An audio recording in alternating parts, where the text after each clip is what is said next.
Hello, everyone, and welcome to Ventures, a new show where my guests and I get to explore entrepreneurial stories, problem spaces, market landscapes, and examine together how new ventures might be able to be created, either for-profits or nonprofits or personal ventures, in order to benefit humanity. In today's episode, my guests Brian and Steve and I are going to be examining all things impact investing, social entrepreneurship, and ways to help alleviate poverty and problems all around the world that many entrepreneurs, especially in the US, are just not aware of. So we dive in specifically to Steve's story of starting Global Brigades. And one out of every 5 medical students have gone on a brigade to help out somewhere in the world, places where there are needs. And Brian has been involved in the impact space for quite some time and has been an advisor and an attorney, specifically in social enterprises and with entrepreneurs that are looking to help out humanity in one way or another. So if you're listening to this podcast, you can watch it by visiting wclittle.com, and there we'll have the show notes from the different topics that we talk about today. And if you're watching, you can listen to this show wherever you get your podcasts. So with that, I'm excited about this conversation and sharing it with you. Please enjoy this conversation with Brian and Steve. All right, Brian, Steve, welcome to the show. Thanks for having us, Will. Yeah, glad to be here. Great to have you. Welcome. All right, Brian, would you mind kicking us off and telling us a little bit about your journey? Yeah, sure. So I'll start about 2009. I was just wrapping up law school, went there with the intent to go into international human rights law. And prior to that, had spent time studying kind of global development, particular asset-based community development with a lens on global south and developing economies, and really began to understand that law is kind of the foundation of rights in so many ways, and that countries with a strong rule of law often are able to enforce property rights and human rights and eventually have the impact that I was really interested in having in my career.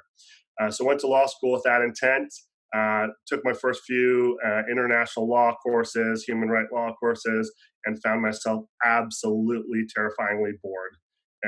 And so was at the point of being pot committed, 6 months, a year, 2 years in the law school. I started looking for excuses to drop out.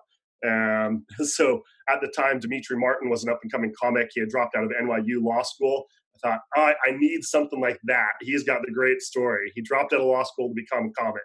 I couldn't find my comic, my reason to drop out. So ended up sticking with law school because of already being committed.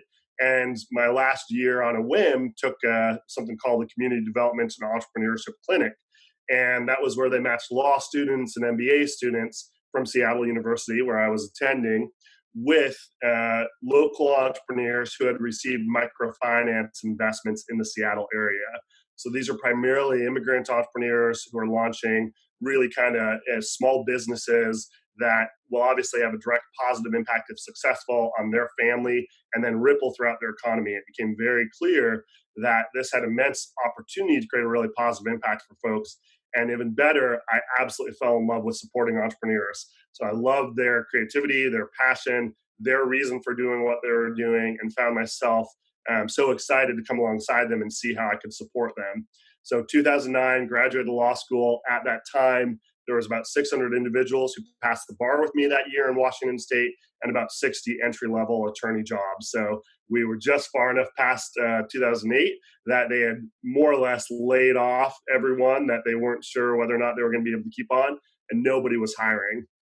So I was teaching in global development at another grad school and talking with the dean there, saying, I don't know what to do. I just got my law degree. And he goes, well, Brian, it sounds like you love working with these entrepreneurs. Why don't you become a social enterprise attorney?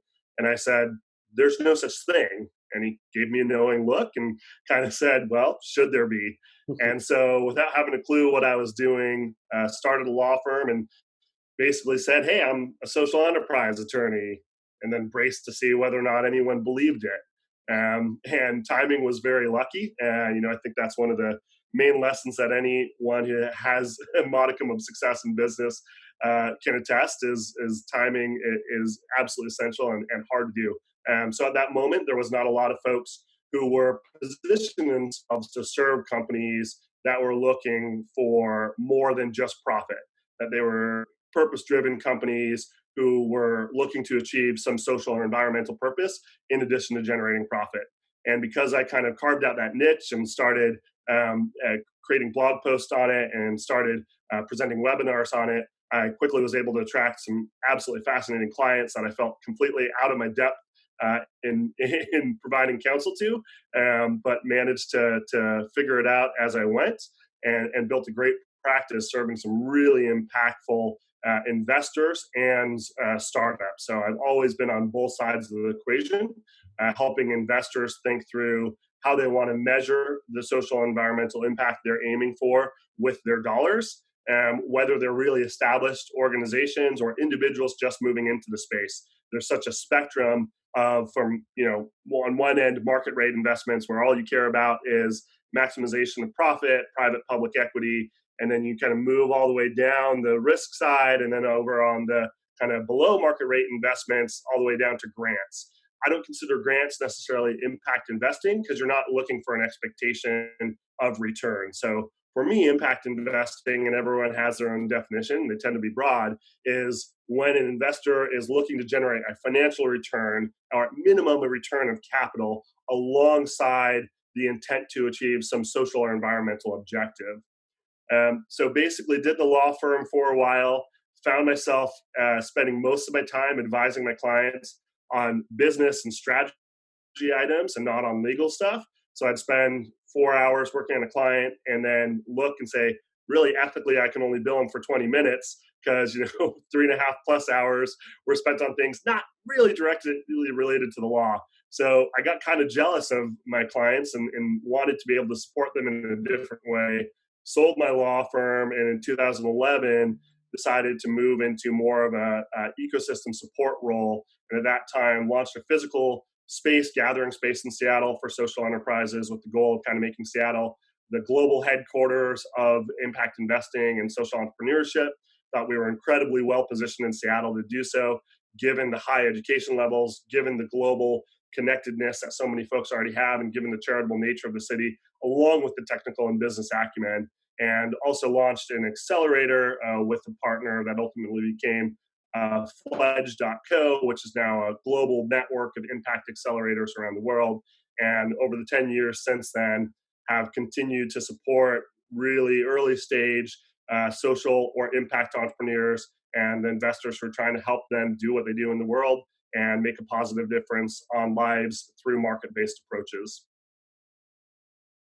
Awesome. Welcome, man. Glad to have you. Yeah, that was quite the speech, huh?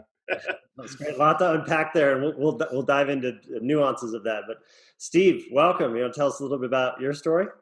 Sure. I'll start early 2000s in college in Southern California. I was a business major and feeling a little empty inside during business classes. That time, the CSR bit wasn't really being taught in business schools. Feeling quite empty about my future, and wanted to drop out of business school actually because of that, and do peace and conflict studies and international relations.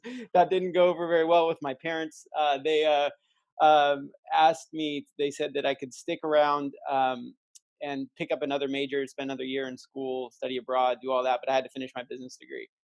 So at the time, in business school, I was hardly interested in business, the big four, Deloitte, and whatnot, and um, but finished it out and passed and everything else. Right after school, I was just working for different nonprofits, volunteering a lot, trying to find my space. I was invited to come down to Honduras with an organization called Global Medical Relief. And actually, it was a sister organization to one that I was interning for right out of school. And it's really funny, the cosmic things here in terms of timing and everything else. This was, I think, 2002, maybe 2003.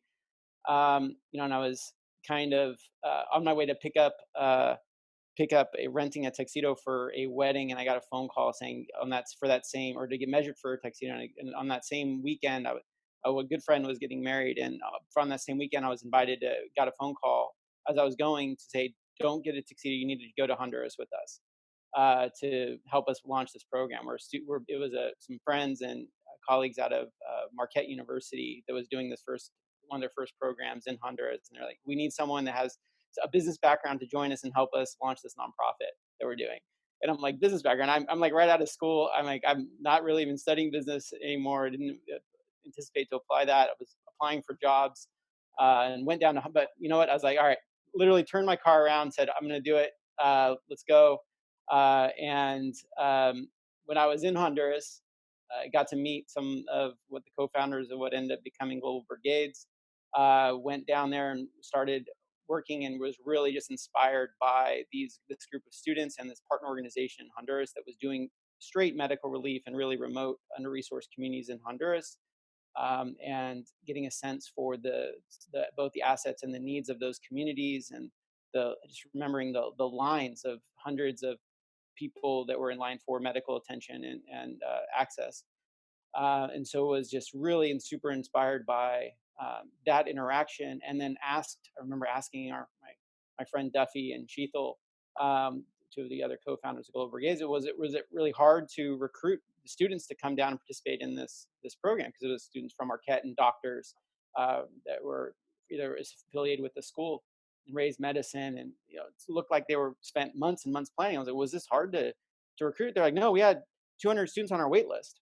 And it was just like, by one thing I learned in business school, it was supply and demand. So I'm like, okay, there's a market for pre-meds to get involved in international medicine. Again, this is 2003, 2004. There were not a lot of opportunities to go abroad, especially for skill-based activities like medicine, getting development work like that at that time. There really the whole concept of international volunteering was mostly for private schools, one-off individuals, very high price points, almost I would call not meant for the masses, so to speak, at that time.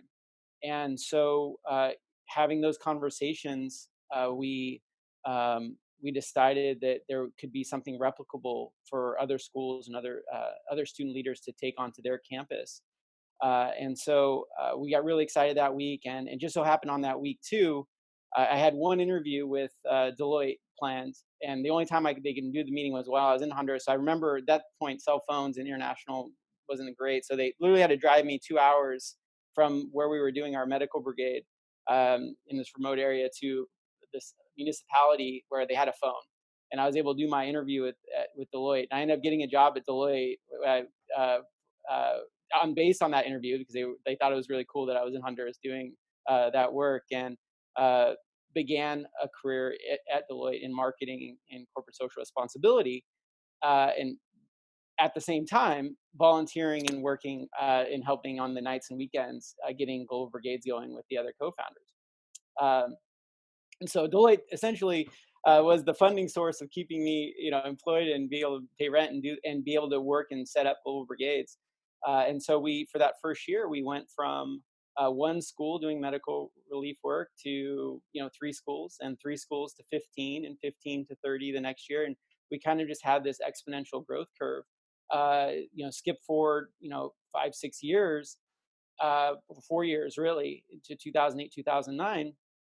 And at that point, about 20% of the graduating students from college that were going into medical school were participating in our program. So we were mobilizing thousands of pre-meds a year, and really becoming an access point for students to get exposed to international medicine and global health, public health issues. And at that point, we also, height of the recession, as Brian was saying, 2008, 2009, and we were kind of at an inflection point as an organization to either become more than just a medical relief organization, or stick down that path. And so we were obviously very ambitious, and so the couple of the co-founders and I, we quit our day jobs. So we quit Deloitte in the height of the recession and went full force into the nonprofit, working for a nonprofit. Never thought we were going to work for the nonprofit when we started it, and decided to roll it off, and have been there since.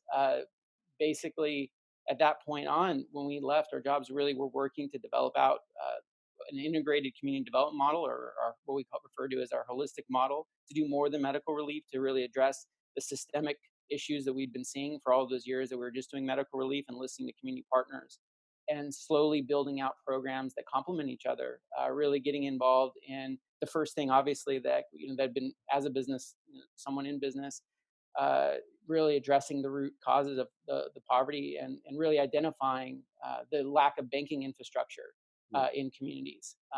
Where can you can't, how do you grow as an economy on a local level if your remote rural don't have access to a savings account, can't get a loan for less than 200, 300% a year, like literally 200, 300% a year. And this is, again, the very early stages of microfinance too, right? In those early 2000s, middle 2000s. And so we realized that that was going to be a really important part of our model. And we said, okay, well, how do we do it? How do we get involved in that as an organization? Well, we were really good at mobilizing pre-med, so let's start mobilizing business students. And so we started mobilizing business students to get down and get exposed to doing business consulting for small businesses, and engineering students to do water projects. And so we created all these different brands, engineering brigades and water brigades and business brigades, and went to market with all these university students. And shortly thereafter, shortly thereafter, realized with the business program that we were kind of missing we were really getting a lot of steam doing a lot of consulting work and students wanted to do consulting, and they wanted to get experience doing that, working with professionals and local folks on the ground to work with small businesses. But we weren't addressing as well as we could the infrastructure for the businesses, which is the banking. So we flipped our model on its head and have the students work on helping develop out, and with our local teams, to set up community-owned banks. And so the Caja Rurales in Honduras, or in Central America, where we're working, and we really doubled down on that. And we lost about half of our volunteer base because they all want to do consulting for business students, and they all want to do consulting and not the banking side. But we're like, nope, this is what's needed right now. We're going to focus on savings and loans and the basic infrastructure. And I mentioned that because we had made so many decisions over the years to really invest and double down on community impact. And if we were a for-profit being pushed on quarterly, financials or quarterly profits, we would never been able to make these decisions. And we went away from, even though we were often pegged or even called, voluntourism, and on these different, negative terms now have negative associations. We never viewed ourselves as a volunteer organization. We always viewed ourselves as a development organization. And we stuck to that, even though almost all of the revenue that we brought in was from these students who were participating. And we stuck to the development models. And over the last fast forward, last 4 or 5 years, we were able to diversify our funding streams to grants, and getting grants from the World Bank, FOMIN, Inter-American Development Bank, PATH here in Seattle, working with them on a really neat WASH project. So we were able to diversify, and here comes 2020 and COVID hits. And the international volunteer base, is obviously at a standstill right now. And we were in a really, really fortunate position to be able to fully pivot and have other revenue streams to be able to continue the development work and continue the commitments that we've had in all these communities. And we're just at a really exciting point right now, and doing our first real for-profit spinoff with investors, really trying to capitalize and grow upon our microfinance program and the community banks that we've established. We have about 100 of them right now, and we've developed out a really unique microfinance model that now includes a micro equity piece, which is very novel for the industry. And we're hoping to scale from 100 to 1,200 over the next 2 years, and those community banks. And I think that that's really going to be our future as an organization, is really doubling, really becoming the economic engine, and letting that be the driving force in these communities for their own community-led development work. So, long story from college and disillusionment of business to now being a banker. So, and what that looks like. But so that's my ramp up career Awesome. trajectory, and no exit plan. I don't to this day. So we'll see where it goes.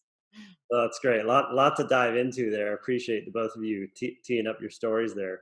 So, using the context of supply and demand, let's go all the way back to the beginning of Brigades. So you're working nights and weekends. Sounds like you're at Deloitte. Um, what? So the supply is you have all these pre med students that want to have international experiences. They want to help out. I mean, people in the medical field are some of the most amazing human beings I've ever met. So that there's this desire to help out the world, but what is the demand? What is it exactly that's out there where they can go and help? Maybe describe a little bit of that landscape. Yeah, and I would say that they're also on the demand side because they are those volunteers and that students are the ones that are fundraising to participate in the programs. So we had to find a market to address. So really, the addressable market would be, well, there's both. So that's the interesting thing about Global Brigade. So there's these two audiences, there's two stakeholders, right? The communities, the partner communities that we work with. So again, imagine very rural Central America, access to health services very limited, access to financial services very limited, um, clean water not some in a lot of cases non-existent, and so there's a really large demand for from that side for those types of services, right? And then there's a really large demand on the U.S. side at that time for students wanting to get the internet hands-on international medical experience. So it was really we really viewed ourselves for many years as just a bridge, an infrastructure, and Mhm. we didn't want to also be a one-off. One-off. A lot of programs were like, okay, we're going to go there for a week and then we're out, right? And that was a lot of what the industry was really for many years. And we didn't want to. We knew we didn't want to be that. Our first goal was to have the students be able to go and raise enough money to hire local staff to be able to continue and perpetuate programs when the students weren't there, and to really maintain those relationships with communities and go on that. So that would be the supply and demand is the constant balancing act of the community partner, the families within those communities, and the students who are, and in this case our donors at that point was our only source of funding, the student donors that were participating in those projects. And how did you get connected to the communities around the world that needed these services? And what does that look like when you're going when the brigades are going in and helping out? Sure. We started out with a partner organization called Sociedad Amigos de los Niños in Honduras. We started out in Honduras. It was the only country we worked in. Very uniquely to our model. Go into a little bit of their history. Sister Maria Rosa Legal was the founder of that. She was at that time. It was in this early 2000s. Was an 80-year-old nun who'd raised 40,000 Honduran children in Honduras, and one of her children was one of the other co-founders of Global Brigades, Enrique Rodriguez, and they were connected with that group in Milwaukee through some mission trips that they had done with their church. And Global Brigades is completely secular, but that was just how that initial connection was made. And they had a lot those that local organization had done some medical relief work after Hurricane Mitch in the late 90s in Central America, devastated the country. Hmm. And so they had a lot of the existing infrastructure, and we literally started in a closet of Sociedad Amigos de los Niños. Like we literally transformed a closet into an office, small office, in the back of their building in Tegucigalpa, capital of Honduras. And so we, again, in any entrepreneur, I guess it's more of an entrepreneur story. We were at first a department within them. We didn't, and really blossomed out of that relationship and learned a ton from Sister Maria Rosa and the relationships that she had.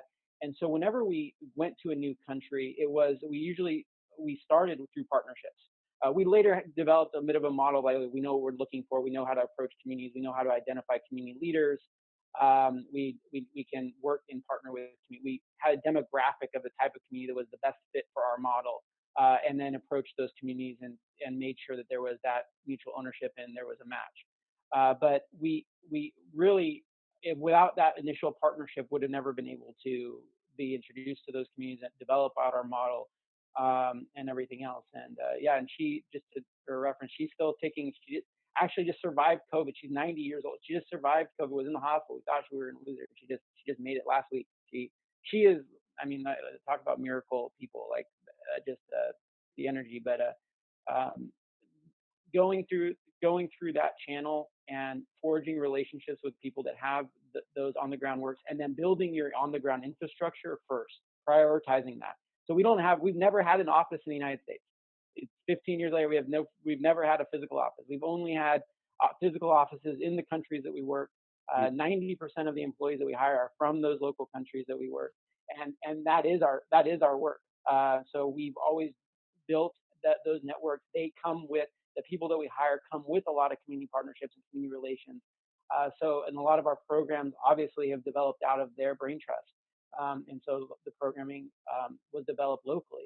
So again, a lot of counterintuitive things when you think of international development, and a lot of the critique of a U.S. company coming in to doing this type of work and imposing, our own thoughts and beliefs. But again, we'd always been a little bit against the grain in terms of our thinking and methodology around those projects. And Brian, I know you interact with a ton of entrepreneurs in the early stages when they're thinking about getting into social impact, debating whether to go for-profit, nonprofit. How do you generally advise someone that's in that stage, especially if they're trying to go internationally? How do you approach that conversation? Yeah, great question. Don't worry about legal structure. Think about relationships. That's it. And there's a great article in the Stanford Social Innovation Review, which I think is in the kind of impact investing in social enterprise space, the equivalent of Harvard Business Review in the more traditional business world. And it's by a guy named Jim Fruchterman, called For Love or Lucre. I'm probably butchering that. If anyone knows Italian, please forgive me. And he just talks about how, what you really want to think about is, what is the relationship we want with our customers? What is the relationship we want with our employees, with our co-founders, if you're very early on, with our investors, and with the communities in which we work and serve. And so as you think about what types of relationships you want, then naturally you'll kind of back into the right structure. And so actually one of the first projects I got involved in starting my own law firm was with Joy Anderson from Criterion Ventures. Joy is one of the few really early leaders in impact investing in social enterprise. She was a co-founder of Good Cap, an investment fund out of the Bay Area, with Tim Freundlich and Kevin Jones, who then went on to launch SoCap, which is now the largest, most influential impact investor conference in the world, and really behind the scenes has been the cause of a lot of these very large players coming out and talking about environmental and social governance, ESG measures, or shifting more capital to impact. And so Joy developed a game to help entrepreneurs choose legal structure. So it's called Structure Lab. I don't think it's around anymore, but I still have the cards if anyone wants to play. Really what it's about is you need to decide what relationship do you want with your customers and your investors. And if you want to have a relationship with investors where you're having to grow the business and repay them, that implies one thing. If you want a relationship where 100% of your focus it can be elsewhere, that implies a different thing. So it's really case-by-case basis, but start with relationships, worry about structure second. When in doubt, start with a for-profit. You can always go from a for-profit entity to a nonprofit once you've established a tax-exempt nonprofit, meaning federally recognized as such. It's harder to convert back to a for-profit because you hold whatever assets of the nonprofit have been created in trust on behalf of the public. And so if you want to convert it into a for-profit in the future and take that public asset and put it into private hands, it's a more complicated process, and you will have some difficulties doing so. Certainly plenty of options there as well.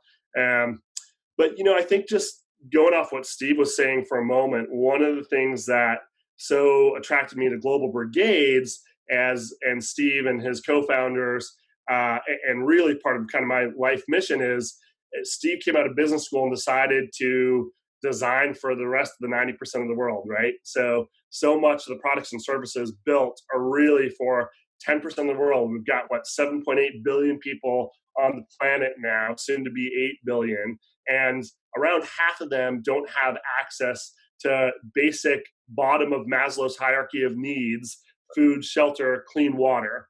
And so taking a business approach, taking a market-based approach, it's not always the solution for everything, but certainly that's proven, if we look historically, to have the best opportunity to reach massive scale. And so I'm incredibly inspired by folks who decide to spend their life innovating and designing for the 90% of planet Earth and not just the 10%, and figuring out how to deliver products and services that can really meet fundamental human needs in those markets. And I think that Global Brigades has done an incredible job of establishing a model that can now be accelerated even further by launching this new for-profit arm that's going to allow for private capital to come in and really energize and expand the venture in a pretty incredible way. And the fact that they're designed for scale from the beginning as well, right? When you're looking at serving 90% of the market, there's no question of it. Is the market large enough, right? When you're a global social entrepreneur, no one says, oh, are you too niche? You're trying to bring food, water, or shelter. There's none of that. And so you have to design for scale from the very beginning. And that's one of the things that I think Global Brigades has done a phenomenal job of. I love the heuristic of relationship first and then structure and details second. Let's actually, I'd imagine we have a lot of questions around that. I know I do. Let's use the start of Global Brigades as a case study for what that looks like. So in the beginning, Steve, what were those key relationships between all those different players that Brian had mentioned? And what did that look like for you in the beginning? Yeah, in the beginning, so our main audience was, well, two again. So for the in-country side, or in Honduras, we wanted to make sure that there was we had an operational infrastructure there, and so we just started as a partner. We didn't need to set up our own entity because we had that partner organization there on the ground that happened to be a nonprofit. But here in the U.S., it was very debated on what we do. And what to do. And so the main audience and then the donor at that time was the student. So we wanted to make sure that it passed the sniff test to them and they felt it was a part of it. We were pretty radical for the first year or two. There was a lot of debate on whether or not to even have an entity. So we went to I don't know if you guys read the Starfish and the Spider, Unstoppable Power of Leaderless Organizations. I haven't. Interesting books on completely decentralized organizations. So there was in our early days, we wanted to be entirely decentralized to the point where our chapters on different university campus could just directly send the funds down to the in-country entity and avoid any of the U.S. infrastructure that we would need, and have it and be really an esoteric, just a thought, like an existential thing that we were, right? That we were just this movement of volunteers that were participating in these programs, and not an entity, not a corporate structure. So we went from that concept to the practical of when we were at a certain size, and universities are like, we're not going to let our students just go by themselves without any company here in the United States to be accountable. Where's your insurance policy? Where's this? Where's that? It's like, oh, yeah, we should probably set something up. And so, yeah, it was like 3 to 4 years before we actually created a U.S. structure. We decided on nonprofit also because the donors, just to be able to take advantage of tax receipts and provide tax deductible donations for people participating in the program. So that was a big, obviously, if the main source of your revenue is if you're expecting to provide tax receipts, or you feel like they're going to want tax receipts, then the nonprofit structure, a 501c3 structure, made the most sense, and we ended up going that route. And the donors are donating to help send a particular person on a brigade. Is that right? And you're collecting that, and a certain fraction of that is going to supporting staff on the ground, and et cetera, et cetera? Or tell me a little bit more about that. Yeah, they're fundraising. So each of the individual volunteers is essentially fundraising for their program that they're participating in. So if they're participating on a medical program, what they're really fundraising for is the perpetuation of our healthcare program on the ground that is doing routine, regular check-ins with or without volunteers that are going to communities to provide access to medicine. So they're fundraising for that. They have a fundraising goal of what they hit. And when they reach their goal, they're invited to participate in projects. But most of them are their families, right, that are supporting them as individuals to participate clearly, right? And so a portion of their donation goal goes to cover those logistics of getting them to participate on the program and contribute that way. But a significant portion goes to just the ongoing programming and operational expenses of the organization. Yeah. One of the lenses at which you can look at Global Brigade's early work is, and talk about it as an earned income model. Basically, they really are generating revenue. So one of the great mistakes that is often made when folks talk about nonprofits is you think that you can't generate revenue or make a profit. And the truth is you absolutely can. You can generate revenue. You can sell products and services. You can do so profitably. All of that is just fine, so long as you're not creating extra personal benefit for any one individual or organization, that you are doing it in a way that is furthering your individual charitable mission.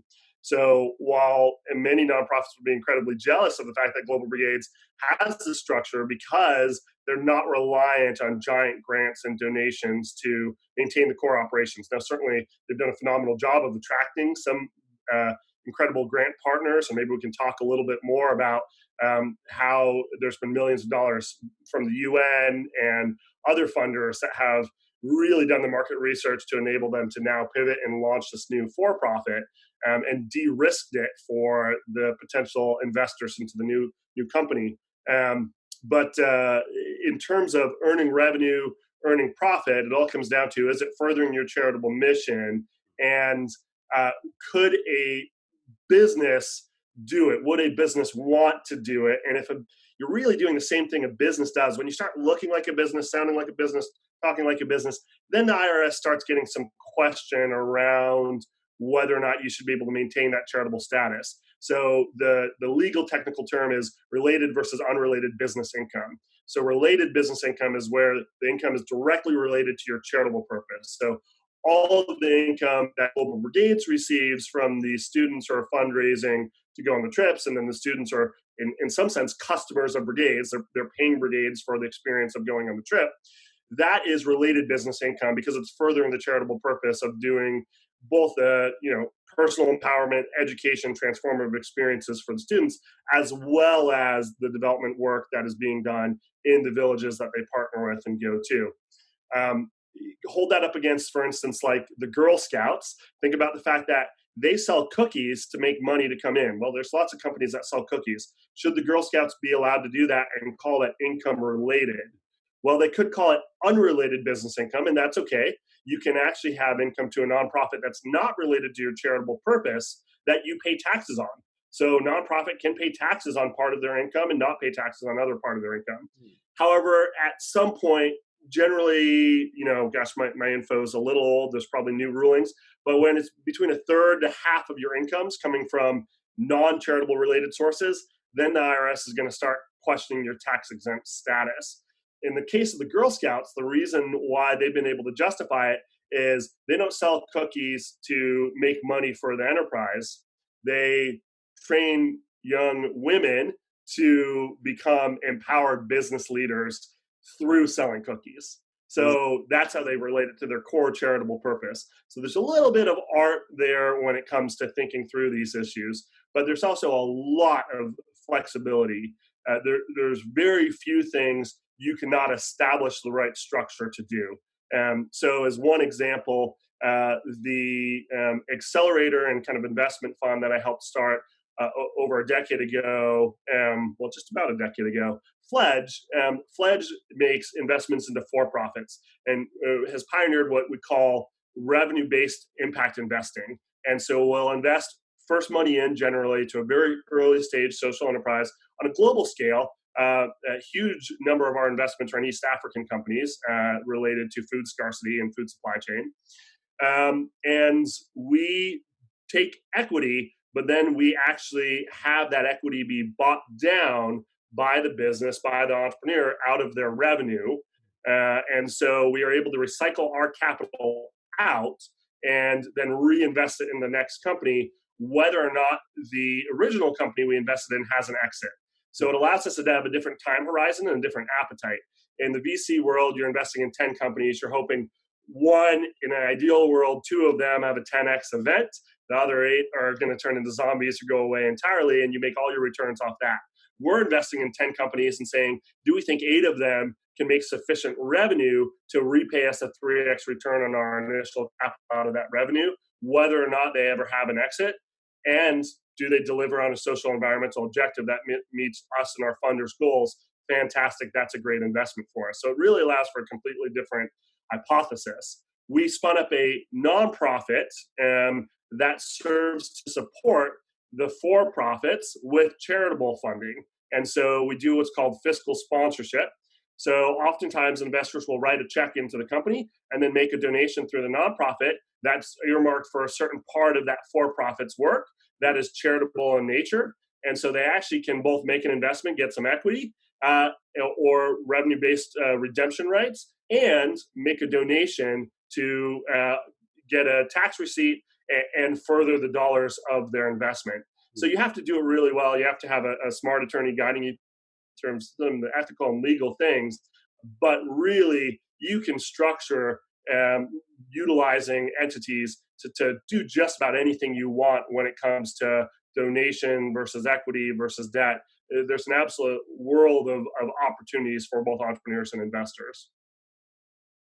Let's talk about the process of scaling Global Brigades. What was that like when you went from just 1 or 2 brigades to now you're doing this at a much more higher frequency and probably different geographies? What was that process like?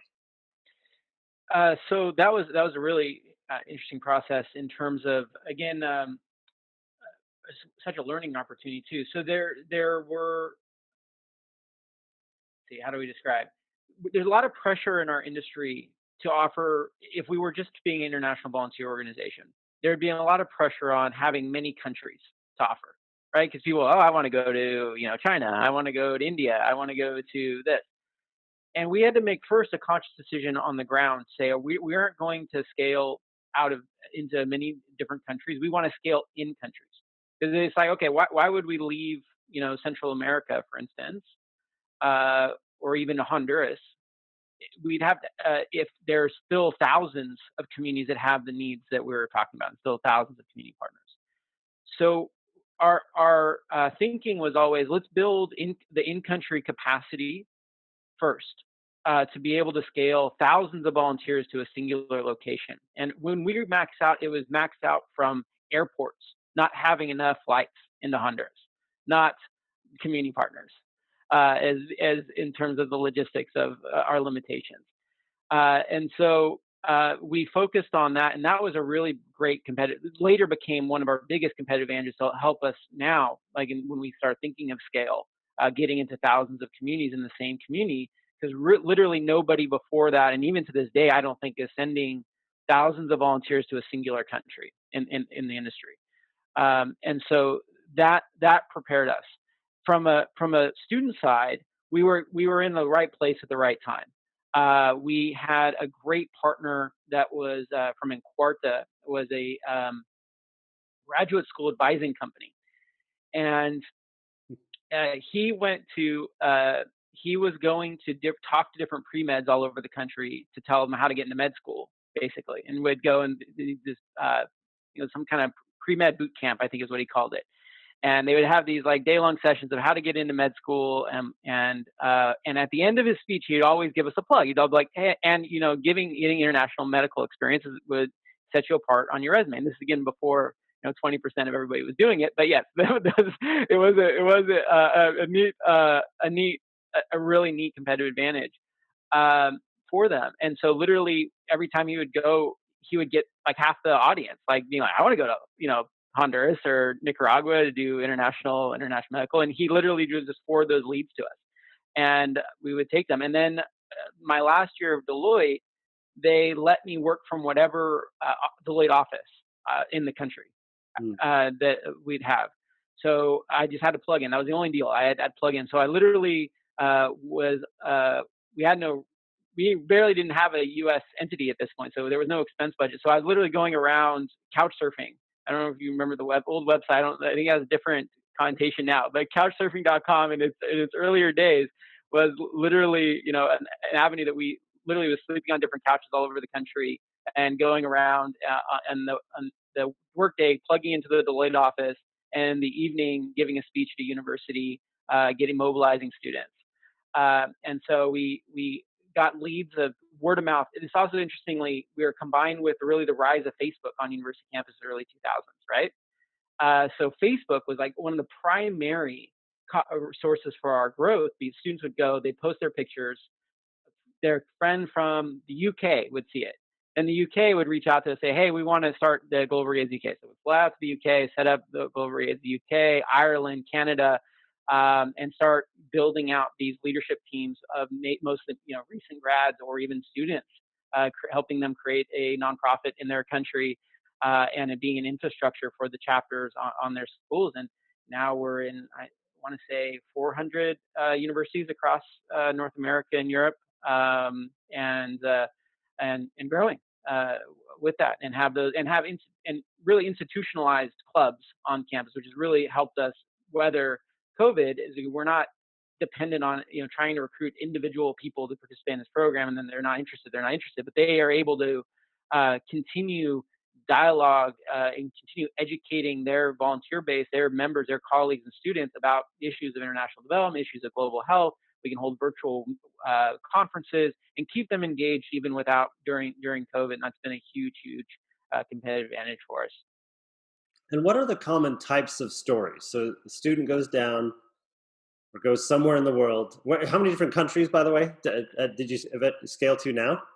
There's only 5 countries. I mean, after 15 years, we are in Ghana, Panama, Guatemala, Honduras, and the newest country, which last year we've been working on, actually last year and a half we've been working on, was scaling our model to supporting refugee populations.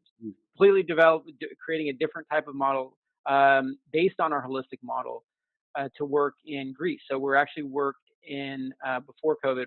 It was more than challenging, but we got all the permissions to work in the camps, the long-term accommodation centers for mostly Assyrian refugees, North African refugees and migrants working there, and so providing medical services. And the experiment, or the call it an experiment, the hypothesis that we were working on is that we can apply the principles of development work, community buy-in, holistic integrated community development work, and apply that to an aid setting, and to make it to increase buy-in and improve conditions at the camp.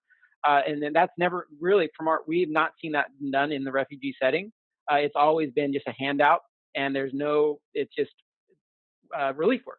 None of the principles of development are applied traditionally in a relief setting.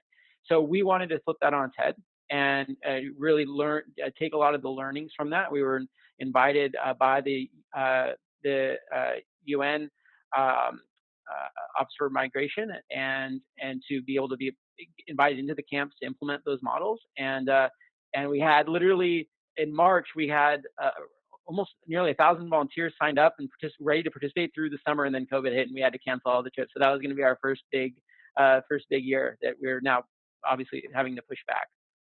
I mentioned in my kind of personal introduction, prior to law school, having studied global development, and one of the kind of primary lenses that I really came out of that graduate work with was, simply put, listening. And that means not looking at poor people as alms seekers, bystanders to their own lives, but rather approaching them and doing what might be called felt needs assessment and asset-based community development. So listen to understand the specific context of their lives. What are their needs, their wants, their fears, their aspirations? How can you go to them, listen to them, come alongside them, and then to quote Lao Tse, the father of Taoism, lead in such a way that at the end of the day, the people will say, we have done it ourselves. And that is easy principle to articulate. It is incredibly and unfortunately still rare in a lot of development, and more so starkly rare in relief context. And one of the many reasons why I'm personally drawn to the historic approach of Global Brigades and the new project that they're launching through this for-profit. Yeah, that's amazing. So then, just so I understand the experience, let's say just on the medical side, pre-med student goes down. Obviously, they're not trained medical professional yet. What kind of experiences do they do as they're helping out, and what are those stories typically like? Yeah, so Neurosurgery, no? yeah, we just throw them in an OR, right? Right? They can do it. So no, they are they're largely support. They're almost exclusively supporting local healthcare professionals to do that. Shadowing, it's a learning environment for them. They can help in the pharmacy. They help with our community health workers in triaging. They're shadowing and enabling. They know that their participation there is funding that project. And they know that their participation, just being extra arms and legs to help facilitate these clinics and being able to see hundreds of hundreds of patients on any given day, is really a large part of what they're doing. They want to make that impact. And really what it becomes is a very transformative personal experience, more so even than a professional experience for them. And so those evening reflections, unpacking what they've experienced, being able to talk to and through translators. So we provide translators, we provide the local doctors, all that, being able to have those interactions with the families from the communities and building those bonds, listening to them. And that's when, and Brian hit it on the head, that listening. When a lot of people say, "Oh, your Global Brigade's weakness is it works with students." Why isn't just have doctors come down or engineers? Because they don't really listen, right? US, we come in as experts, right? As a lot of professionals.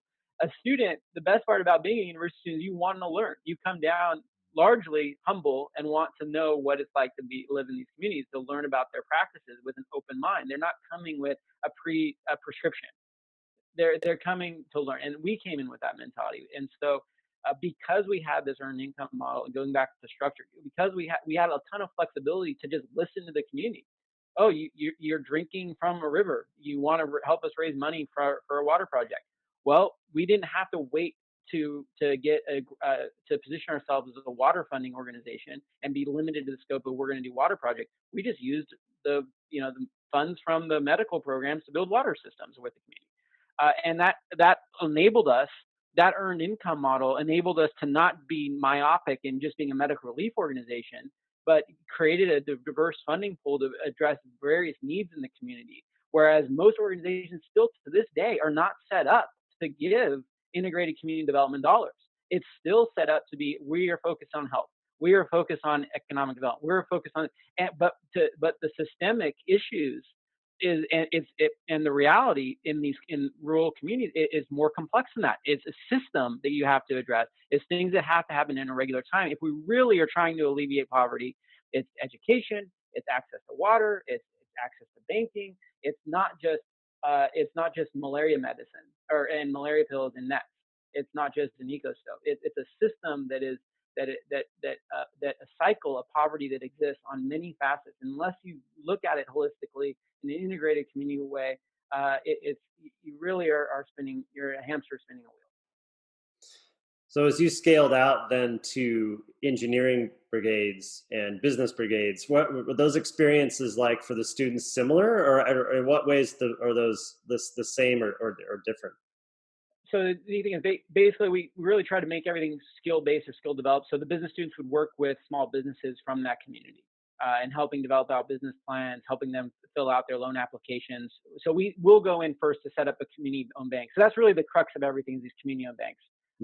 So we identify community leaders, we build the capacity, they own it. That's another big thing about microfinance, is that it's one thing to just lend to a consumer, a farmer in a community, and then just take all the interest, and that's it. It's a one-way street, right? It's usually a big microfinance institution making a 3 to 4% a month loan, 5% a month loan if they're lucky, to those farmers. So the microfinance institution is getting all the interest. There's really very little increased capacity building, and it's giving them something cheaper than a coyote coming in taking advantage of them for 200%. It might be impact focused. They might actually make a real difference via that, but ultimately they are extractive. That capital is not recycling in the community. It's not coming back to the group that lent it and then being able to be spent in a new way and have multiple life cycles of impact. Exactly. So our model, because we weren't a microfinance institution, our model was let's create banks, let's create community-owned banks that are doing that. So we first do many months of training of those local leaders to operate, to help set up savings accounts and be able to issue their first loans, $100, $200 loans. Not no crazy amount. But life-changing to the point, the same impact that being able to get those loans. The good parts of microfinance that Brian was saying. I don't mean to be bashing microfinance industry. Probably no industry has done more to alleviate poverty in this world than microfinance. So I don't want to be seen as completely critical. But the critical piece is what Brian said, is that they are extractive.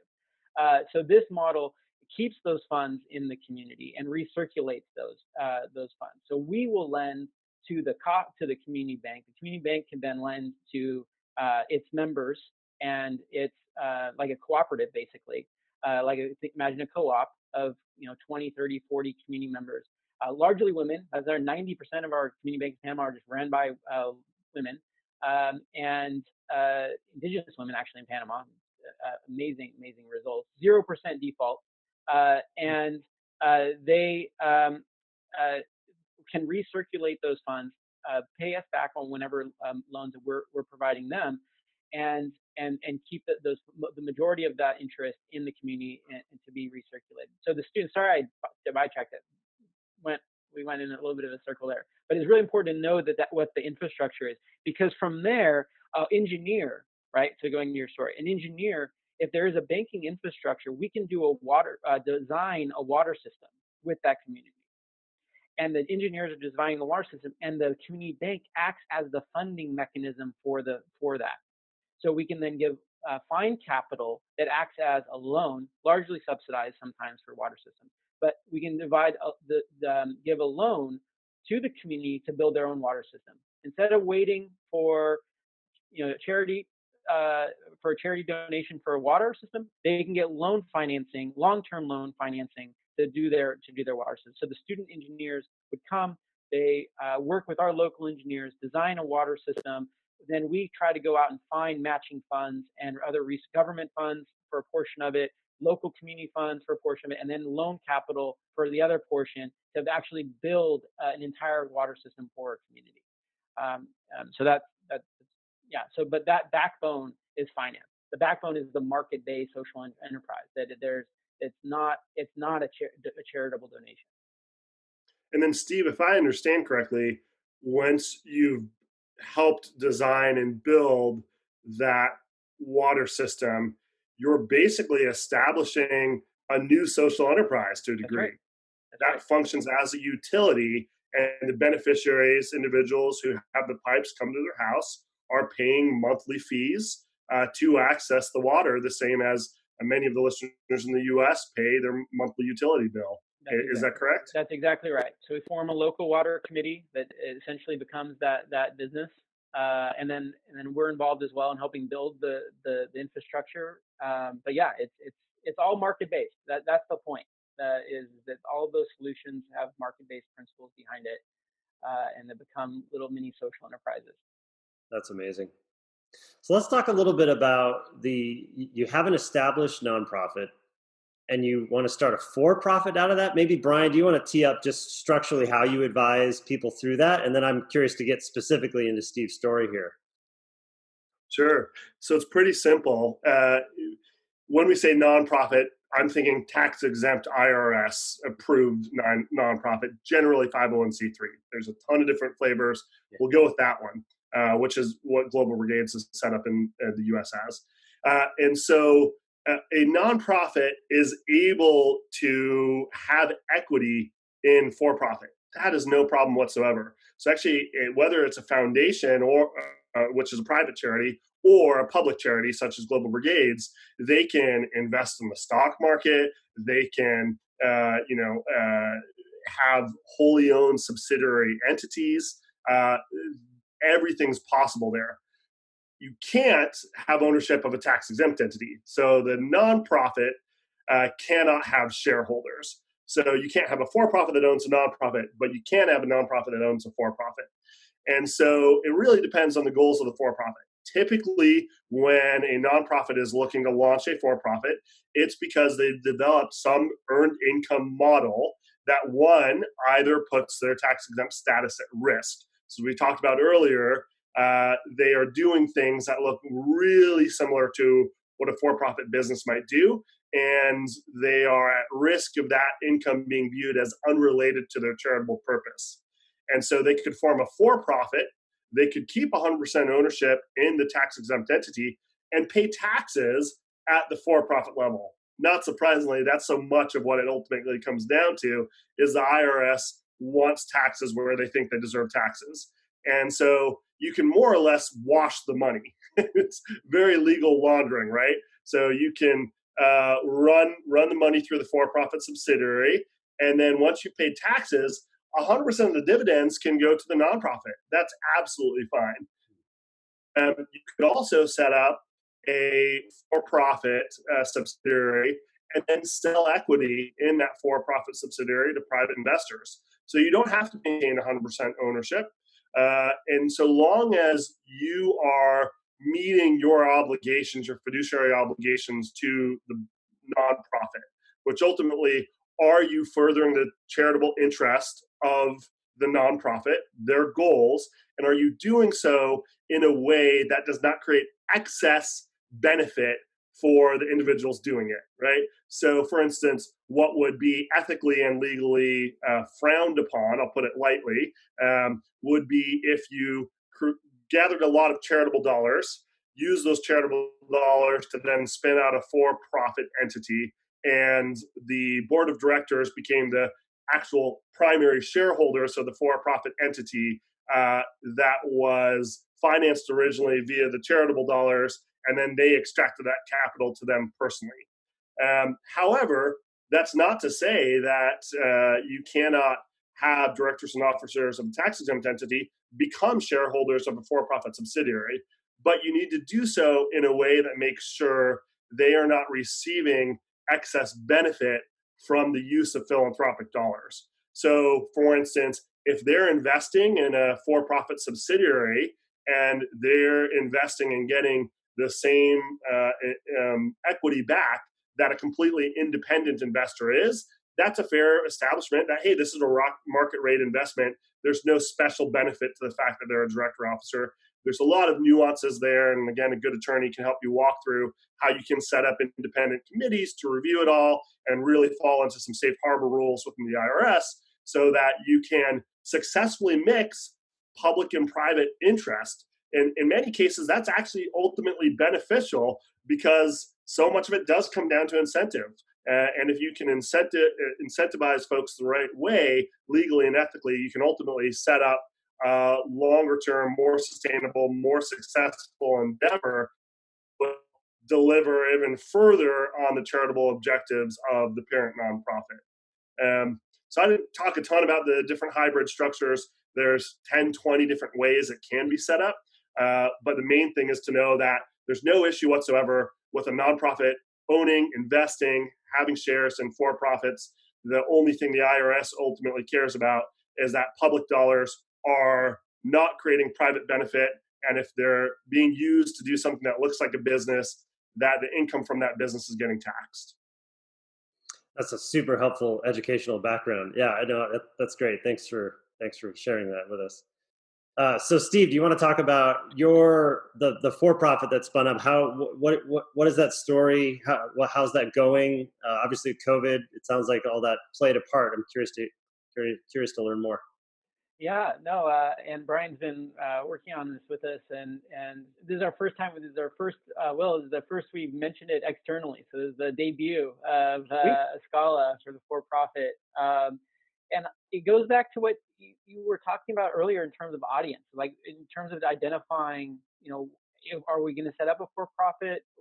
Who's the audience and why we would do that? And the bottom line was for us, um, when we focus on our microfinance and microequity program. So the what Eskala is doing as a spinoff, the biggest restraint we have right now, obviously, is just access to capital, right? Because we have thousands and thousands of communities that we can help set up these community banks in. There's thousands of existing community banks that need investment capital. They've never received investment capital before. That's a completely green field. There's no one, at least again, correct. I'd love to hear it. In other words, no one that we know of that's actively investing in community banks, that's seeing them as an investment vehicle. And because investment in a lot of these countries doesn't really even exist, even in the more mature markets, let alone in the rural areas. The concept of an investor is very new in a lot of the communities and countries. And so we wanted to create a vehicle where we could find like-minded investors that were expecting a return, wanted to be the long run with us for the long run, that saw the value of what these equity positions in all of these community banks could add up to, having been in thousands of them over time, and the return on the microfinance operations that we would have from that as well to really create this business. And we looked at it from a nonprofit lens and said, yeah, we could try to do it as a nonprofit, but we're going to need a lot more money than this, right? Than for even a couple $1 million in donations. We need, there's this green field out there. And if you're approaching any problems with a social, whether it's a social problem or if it's a tech startup and you know that you're going to need many millions to get to your tech solution, or you're doing a medical device, you're going to need many millions to develop out your tech device to really get to the solution that you're trying to do. You're going to look for the best, you're going to look for the most, where there's the most money to be deployed for that. And Brian advised us on, and we found our first, some of our first investors wanting that model, wanting to have some level of equity in the overall organization, and because they, were interested in having that ownership and the shares and being able to give them the opportunity, essentially directly owning a piece of these community banks and feeling that ownership, even if it wasn't for a huge amount of return, but just knowing that, hey, wow, I'm enabling my investment is going into capitalizing these really rural community banks that are doing a lot of good work, and I get to own a percentage of that, and I get to share in that return, and over a long period of time, who knows. And so that's why we decided to set it up as a for-profit. We felt like that there would be a lot of other investors that would also be interested in that shared mission and get behind that. And it also gave us the flexibility of even later for exits later. If we want to, we were talking about even possible exit of going public on Toronto stock market, or if we were going to get acquired by another a larger microfinance institution or even a traditional bank, to have that vehicle and to be able to really, if we know that could be an outcome, we knew that we would have the more likelihood of being able to bring in many investors into that, as opposed to just and the amount of the pools of funds for that type of value proposition is going to be much greater than just $1,000 donation or here or there. And it sounds like fundamentally Eskala is supporting banks. Can you talk a little bit more specifically about what it's doing? Yeah, so it's essentially developing either one of two things. It's creating new community banks in communities that don't have community banks, or investing in established community banks to help take them to the next level. So we have, we look at the community banks, the existing ones. They look at their performance and say, hey, with an extra $5,000 or extra $10,000, you're going to be able to really get to the next level for your community bank.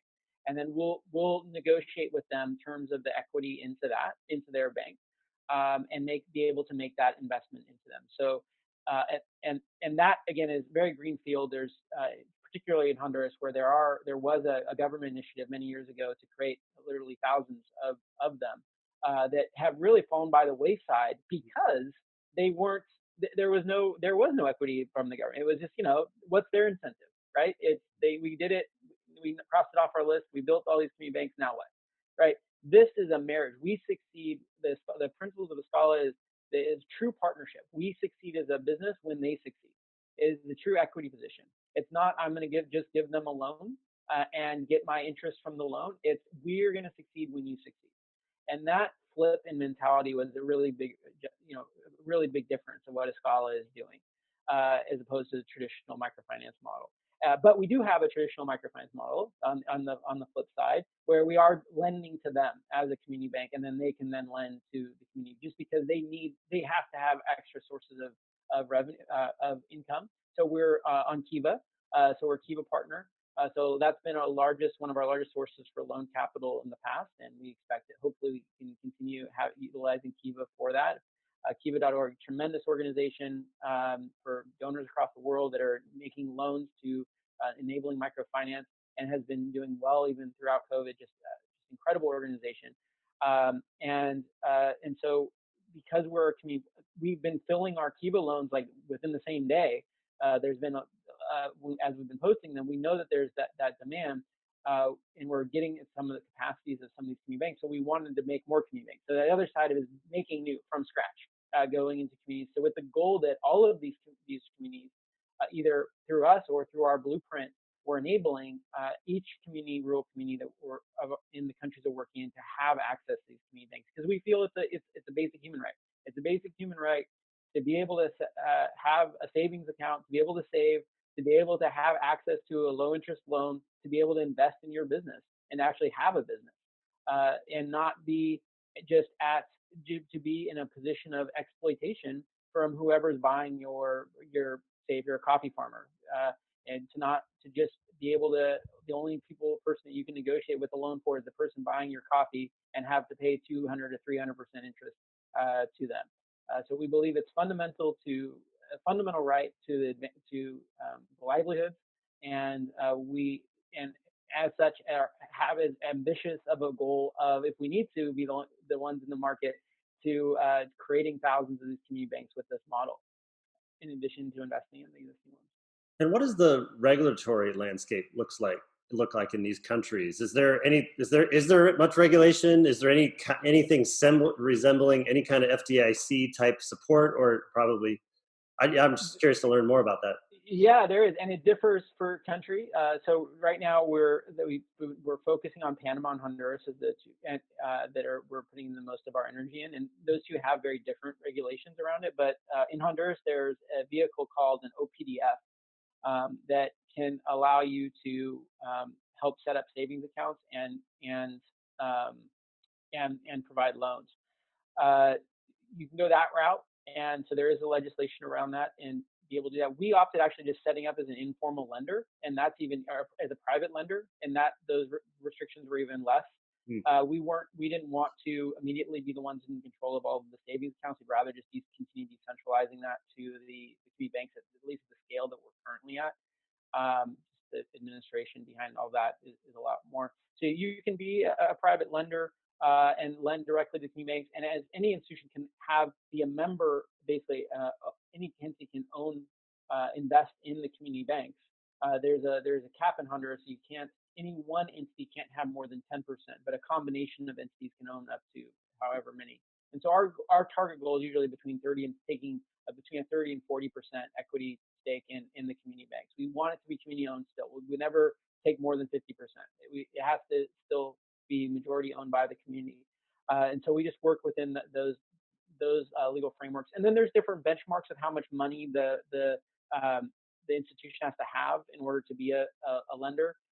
So in Panama, for instance, to be registered as a microfinance institution, I believe that it's $300,000 basically in reserve to be able to be an MFI. So it's pretty low barriers to entry, but it is pretty well regulated in both countries, but not insurmountable obstacles to become registered. It's pretty favorable business terms to be able to do that and provide those loans, because the government's, it's good. It's bringing in new cash into the country, right? It's really good business for the governments to want to have lending and access to capital get out all the way out to those communities, and for more money to come into the community.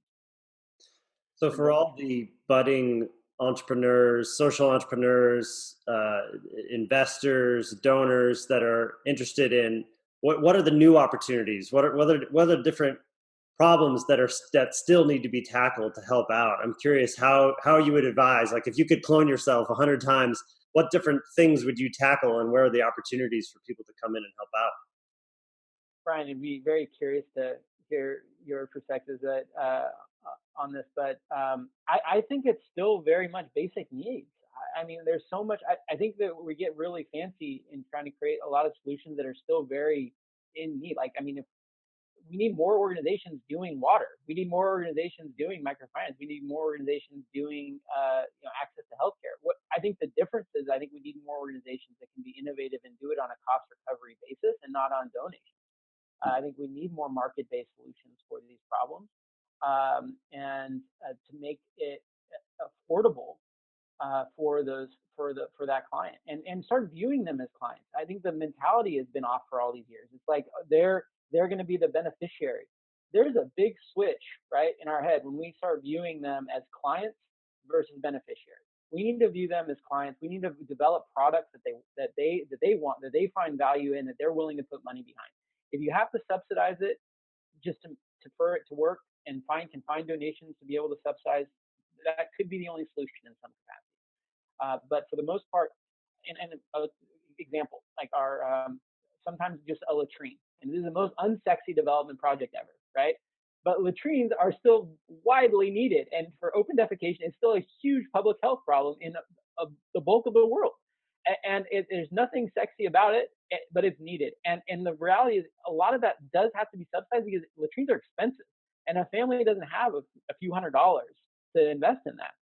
So that's where this public-private collaborations really can, and what the experience that Brian has of being able to marry all of those things with private and public funds really need to be applied to solve these problems.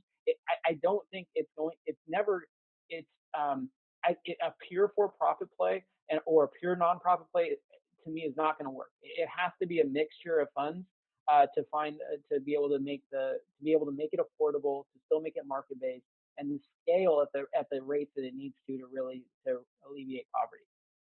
Right. Yeah, you probably saw the violent head nodding as Steve was talking. Um, a colleague of mine from long ago was a co-founder of a organization called Batana that unfortunately is no longer around. Batana basically allowed people to lend money to students in the developing world. So it was basically microfinance for student loans. His name was Kushal Chakrabarty, and Kushal wrote a wonderful blog post around 2012 that was called "Don't Build Another Facebook for Dogs."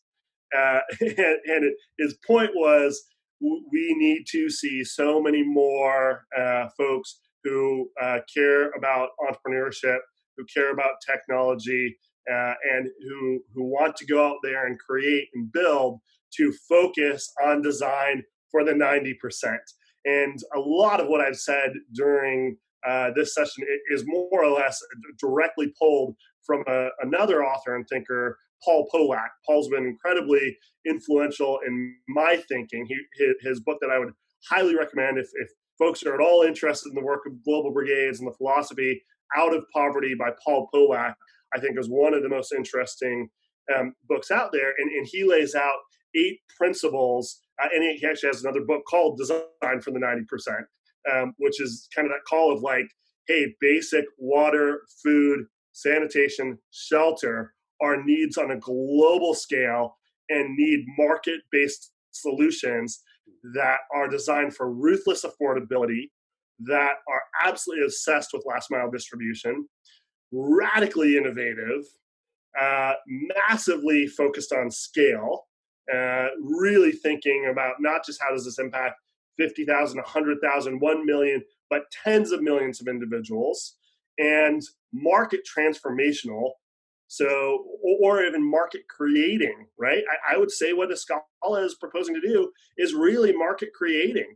They are going in, and microfinance over the last 25 years has shown that you can lend to the poor and create market rate returns. Now, there's been a lot of controversy and a lot of difficulty along that path, which you could do a whole nother series of podcasts on.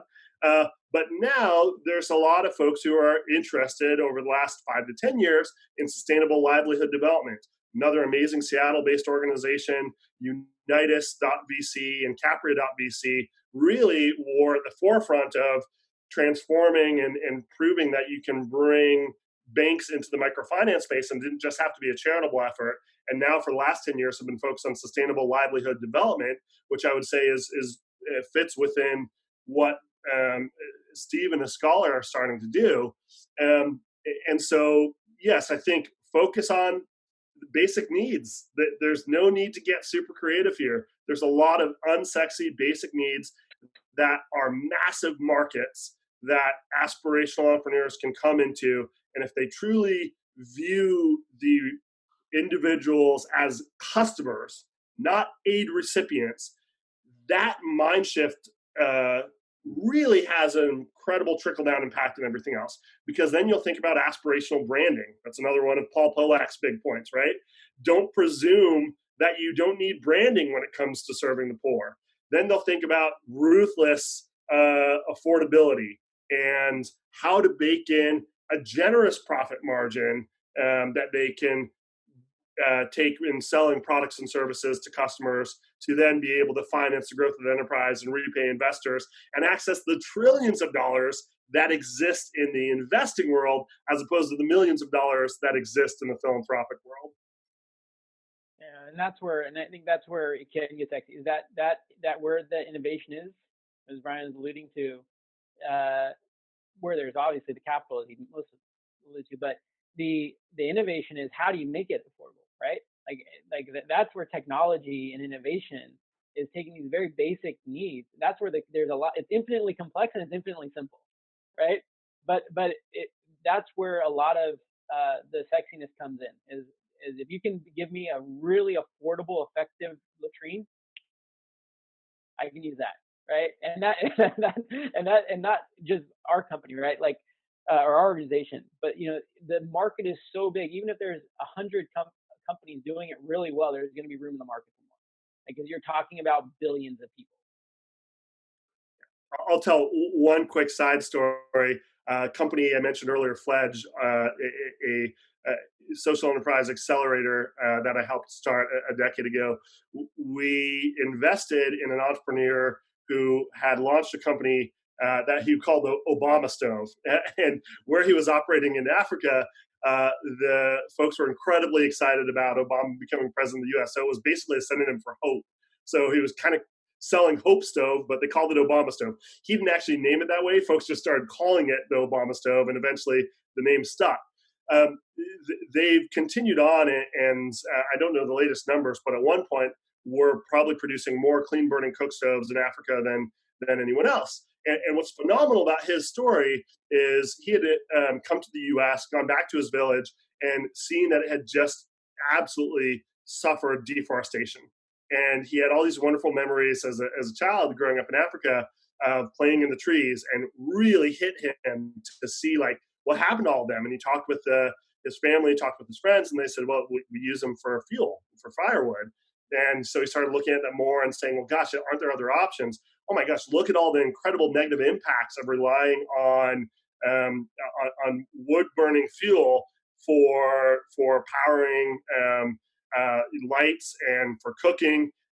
It's harmful for the environment. It puts out negative, it emits CO2. It's incredibly negative health benefits, particularly because often it's in a semi-covered or completely covered area. So you're breathing in all that smoke. And so he's just started really working to solve that problem for his village. And because he didn't come in from Stanford with an MBA and a great idea about how he was going to 3D print clean burning cook stoves, he went to the local potters and he said, hey, can you help me build some clay insets? And then he went to the scrap heap folks and he said, can you help me begin to gather tin?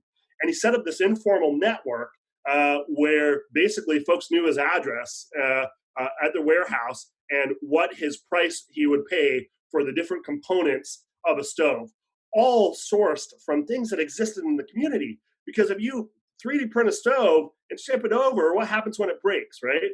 And so because he really started from what the community assets were and designed a stove that he never had to front any capital for the components, right? They're basically gathering the components. They were coming to him. He'd compile the components together, pay piecemeal for the components.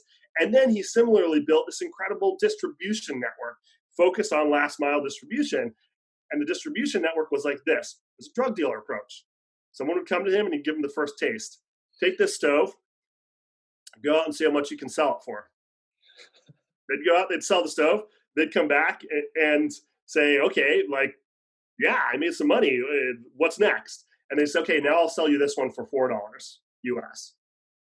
And they sold the last one for $10 US. Oh my gosh, I can make $6 off this. So he never had to employ a single person in the initial sales force. He just created this market pull function.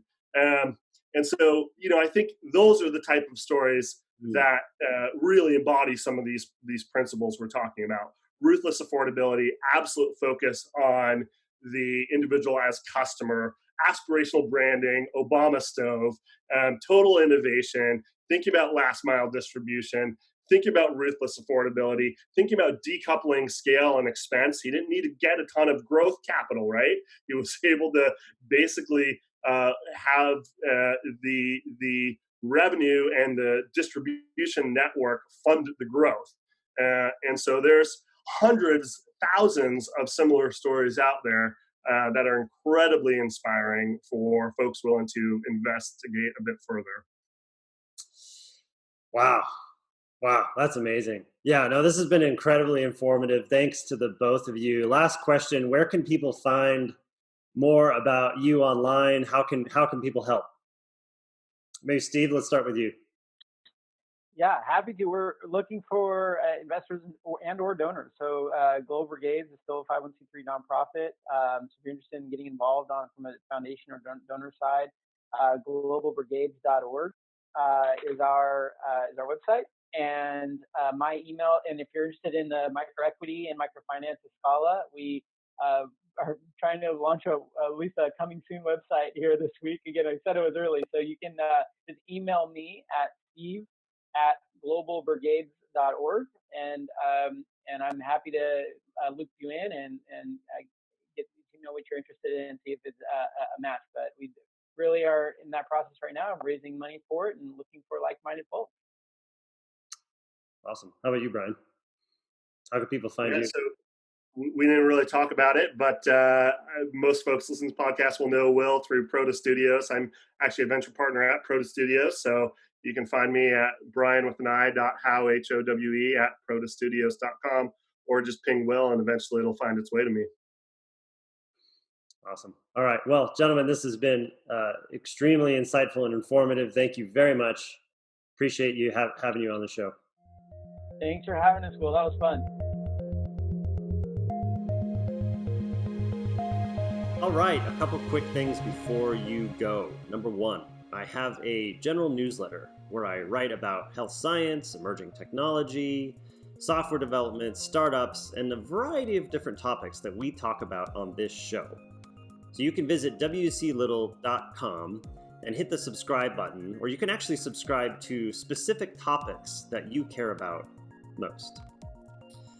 Number two, I have a portfolio company with my partners and I at Proto Ventures called Startup Rocket. If you visit startuprocket.com, there, if you are spinning up a new venture, you can receive customized coaching for your business model and the vertical that you're tackling. And it's a place for you and your teammates and your advisors and your investors to be all on the same page to make sure that you're not missing anything as you go about the important entrepreneurial work that you're about to get yourself into, or that you have been into for quite some time. So thanks for watching. Thanks for listening. If you're watching, you can listen anywhere that you get your podcasts. And if you're listening, you can visit wclittle.com to view the episodes and check out the show notes for following up in more detail for any of the topics that we talked about.